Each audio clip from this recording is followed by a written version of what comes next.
Welcome back to our pre-season special. We're taking a broad view of the season ahead, but if you want to hone in on Sunday's programme, then Racing to Win is the place to go. hkjc.com, head to horse race, and be available from 6 o'clock Hong Kong time as well. Multimedia showcase, TV replay, and there it is, Racing to Win, the 10-race programme. That'll be on Saturday, of course, for Sunday's programme. Join myself, Brett Davis and Paul Lally. But we've heard from Tommy Berry already. Another new recruit to the ranks. Training this time is Michael Friedman, hails from one of the most famous racing families in Australia. An excellent career in Singapore and Australia, of course. Michael was kind enough to spare me a few moments earlier this week. I was going to say welcome to Hong Kong, Michael. You've been here a while now. How are you settling into the Hong Kong way of life on a personal level, and then here at the Olympic stables with work? Yeah, look, on a personal level, really well. Been here about 6 weeks, I guess, now. I just arrived after the previous season finished, and getting settled in. We're still sort of in a temporary accommodation until our apartment's finished, but no, really enjoying the lifestyle, and looking forward to getting my teeth into it once the season gets underway. And the facilities here look first class here at the Olympic side. Yeah, I'm very happy with them.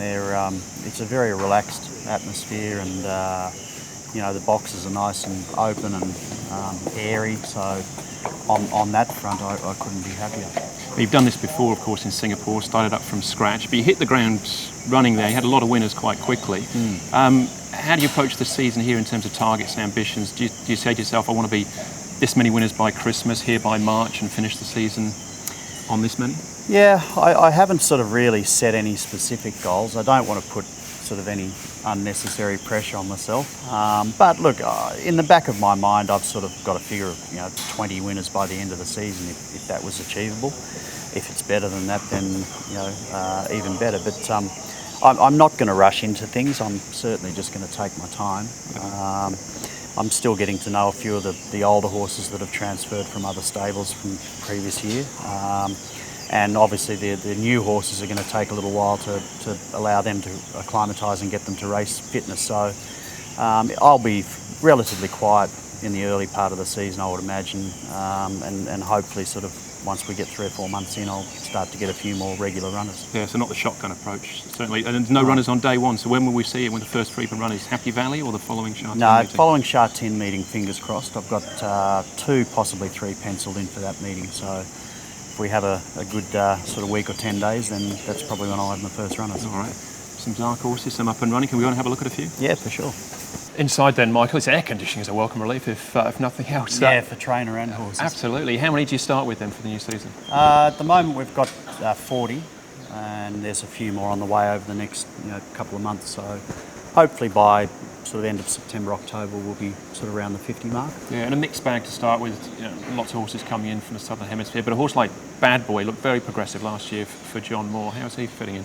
Yeah, I'm still feeling my way a little bit with him. He's obviously had a few issues over the last few months. He's had quite a bit of time off, so he's back up to sort of working along, and all going well, I'd like to try and have him ready for a race sort of end of September, early October, if that's possible. Yeah, and of the other horses as well, again, you're finding your way around with them. Come from Australia with nice form. Yeah, there's I think 20 odd horses here, PPGs and PPs that have only just sort of arrived a month ago. So they're very early in their preparations, but there's a few there with good solid form, on some of those Sydney tracks and Melbourne as well. So hopefully some of them will be ready to start trialling, about early October, something like that. Yeah, who's this one that's interested in what's going on? Yeah, he's actually a really kind sort of horse. His race name in Sydney was Tornadic. Right. He's a Starcraft, he's been a good stallion up here. So he's one of those early one of the early batch that'll hopefully trial towards the end of September, early October. All right, so I can't let you go really without giving us a horse to follow maybe for the season. If you want to be so bold as well, who's Michael Friedman's first winner in Hong Kong going to be? I wouldn't want to be bold enough to predict the first winner, but there's a few that are getting close to the races. So an old horse called Silverfield, yeah. I'm sort of happy with how he's shaping up at the moment, and another one called Endearing, who I thought trialled okay earlier in the week, but I'm probably a month or 2 away from sort of starting to really get my head around which ones are sort of really going to shape up. All right, well, best of luck anyway. We look forward to seeing the runners on the track. Thanks very much. Seems very relaxed about things, Zach, and he's got some nice horses. Bad Boy, Resplendent Glory is another one. Does have problems. Looks progressive. You ridden much for him already? Yeah, I've done a little bit of work for him in the mornings, as all the jockeys have. He seems to have half the roster there riding track work for him at the moment. But when you talk to him, he seems to understand the system very well. He understands his horses well, and like you said, he's got a bit of a laid-back attitude. He doesn't seem to get too flustered about things. He's just poking along and doing everything. You know, as he feels comfortable doing at the moment. We talk about the hustle and bustle of Hong Kong, Graham. Very relaxed at the Olympic stables. Yeah. You can be mistaken, think you're anywhere, Europe, maybe. Yeah, he seems a very measured guy, Michael. He's set himself maybe a target of 20. I think I'd take the over if I had the chance. And his stable is still taking shape with new recruits coming in all the time. I know he's got a couple of interesting PPs, private purchases from England, who could be worth keeping on. A horse called Indian Dandy, who was a strong finishing fourth in the Britannia handicap. We know that tends to be a very significant catwalk for Hong Kong. And also a horse called Auberge du Lac, who won't have a high profile, but he had a very progressive profile when he was trained by David Simcock in England. All right, we'll look out for him. He's not the only new trainer, of course, Zach. Frankie Law as well, previously with John Size. He seems to have a big stable already built up. Yeah, he's got a lot of support, Frankie. They've all rallied around him and give him some quite handy horses as well. But he's one trainer I've had nothing to do with so far, so I don't really have much insight into his way of thinking or the way he's approaching things, but he's got the support. Yeah, a lot of experience here, Graham. Frankie, you know, he's ridden here as assistant trainer to John most recently and John Moore as well. They look very slick out at track work as well in there. I haven't had the chance to meet Frankie at the moment. What I do know is that he's had the sort of racing education the money can't buy with his background, and he's got, so not stars, but proven, able, durable horses who should be ready to rock and roll quickly. We talk about how competitive it is again, but along with the jockeys, maybe the trainers' title race, certainly the quality, we know where that has been in past years. Do we see that progressing in the same again this year? Well, the system here is fascinating to me, coming from the UK. You know, every trainer being limited to a certain number of horses, 60. And when horses, as Zach will testify, when they work their way up the ratings, it can be very difficult for a trainer to back up and keep that momentum going in the next season. Yeah, it's extremely hard for the trainers. If they've had a good season, their horses are right up in the ratings and up to their eyeballs. You know, it can take a while to get them back down. That's where you've got to hope that you've got new blood coming through all the time, and you can sort of start to push those horses out. And you need a lead into Frankie Law's stable now. Exactly. Well, I don't think John Size has got a single Class 5 horse at the moment. That's incredible. He's always a little bit like that though, isn't he, John? I think last season he only had 2 Class 5 horses all season, so that's not unusual, but yeah, it's probably just a testament to the trainer that he is. All right. Well, last year's, certainly by prize money, leading trainer was John Moore, and he's been out with the checkbook once more. We can take a check-in with John to find out his new recruits to Hong Kong racing. Okay, from Australia, probably the pick of them would be Rufferin. He was very genuine. Melbourne horse that went up to Brisbane and won the same race that Eagle Way won this year. So he's full of promise. And then from Europe, it would have to be Rivet, Booming Delight's full brother. We've been chasing him for 6 months and more, even when he was a top 2-year-old last year and won the Racing Post Group 1. His form had tapered off a bit, but I'm sure that I can get him back and focused and winning Group 1s in Hong Kong. So of the two, Southern Hemisphere, Rufferin, and good standing, Mr. Supak Kwan's horse, is very, very good also. But from England, we've only bought 2 so far. We're still negotiating others, but Rivet, R-I-V-E-T, Booming Delight's full brother, would be the pick so far. All right, he's marked your cards, Graham. Rivet, what do we know about him? He brings classic form to the table. Yeah, John's outlined a pedigree, looks good for Hong Kong. His British mark was 115. He would be one of the highest rated horses to come from Europe to Hong Kong in recent years. And he had a fairly busy time.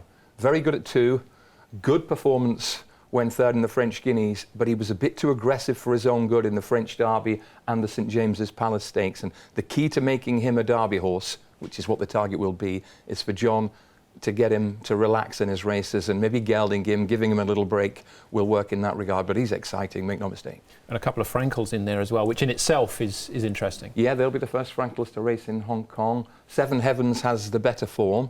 A bit like Rivet, he got a little bit aggressive latterly, but he's fast. and he could even be very effective at 1200 metres. Senator also ran well in the Britannia Handicap for Richard Fahey, guy who trained Peniophobia before he came to Hong Kong.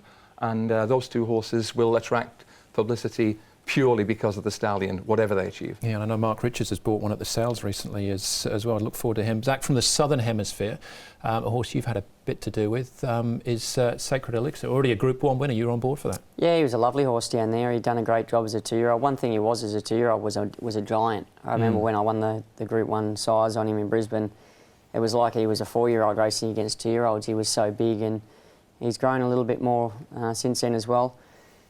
He won early up in his 3-year-old prep down there in Melbourne, over 1400 metres, and I think it just had him a little bit too sharp for the Derby.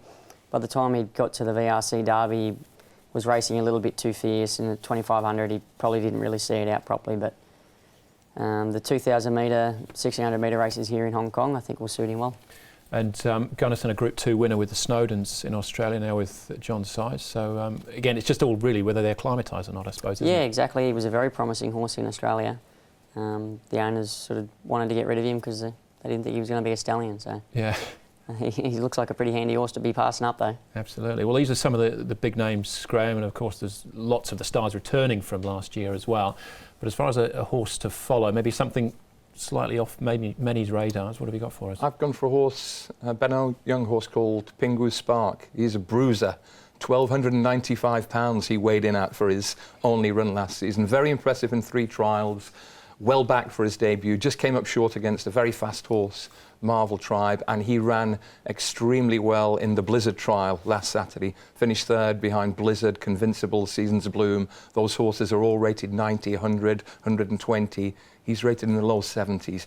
I don't think the market will miss him, but weighing in at 12.95, bags of physical scope, he should win a couple. All right, can we tie you one down to one as well? Sacred Elixir maybe picks himself. A Little Giant was a horse that had a big boom on. He was very impressive first up winning as well, wasn't he? Yeah, he was utterly disappointing at his second start. I don't know what went wrong for him there. He did have a little bit of time between runs, and the track was a little bit soft. He over-raced a little bit going into the first corner, and had to make a wide run on a track that was favouring horses on the fence. So there were some small excuses there, but the last 200 metres was very disappointing. But if you forget about that run and you take him on his first run, he was obviously very impressive. He done everything right, showed a good turn of foot, and he gave me a good feel. So if he can get back to that form, he can do very well. All right, and Graham, keep an eye on Zach here. I want to see any movement, flicker of the eyelid, smirk or smile when I say my horse to follow, which is Lucky Time.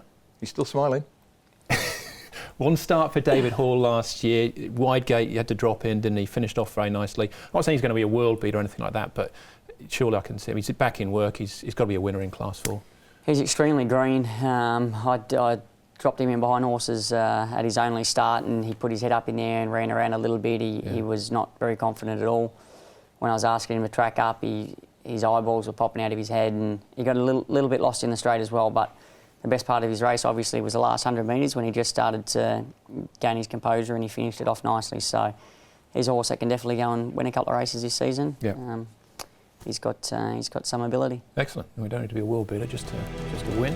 As far as this season is concerned, say we kick off on Sunday. Before that, new show Hong Kong Direct. That's on Friday. That'll be at 6 o'clock on the website with Ed Sadler. Racing to Win. That's on Saturday night again from 6. Myself, Brett, and Paul back as we look at all 10 races. We're trackside live on Sunday from 12:30, and the feature race comes up as race number 3. That's 2 o'clock, of course, over the 1,200 metres. You can follow us all individually on Twitter or the Jockey Club HKJC_racing. That's it, gentlemen. A whistle-stop tour. So thank you for today, and many winners to you both, and hopefully you can come back as well as the season progresses for some of the other features. My pleasure. All the dreams are intact at the moment, Andrew. So far, for a couple more days at any rate. Thank you for your company as well. Hopefully we'll see you back on Sunday at Sha Tin as we launch into the new season with our feature race, the HKSAR Chief Executives Cup.